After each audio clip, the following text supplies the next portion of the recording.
Yun guys, dito na kami sa tuktok sa may hukay. Sa itaas na ito. Ayan.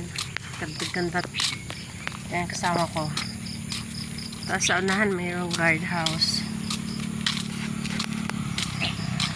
Dandahan lang kami. Sabi ko,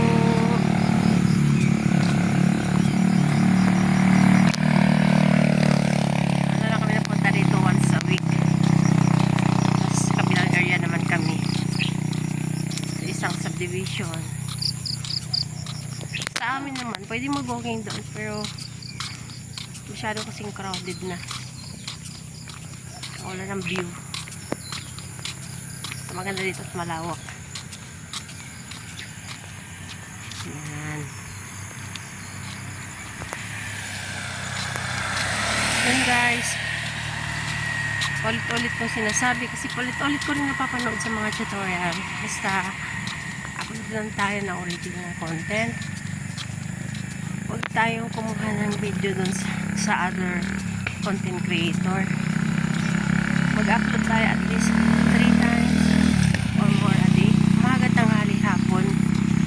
Expose, reels, photo post, saka long form video. Long form video yung landscape. Yun. So, bawas muna tayo ng music background.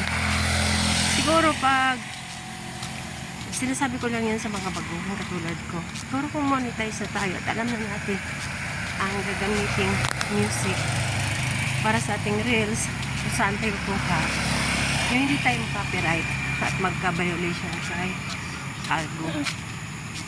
Then guys, kung gusto natin umangat, sundin lang natin yung tamang process. Hindi naman yung kayang magbasa doon sa mga rules, doon sa professional dashboard natin.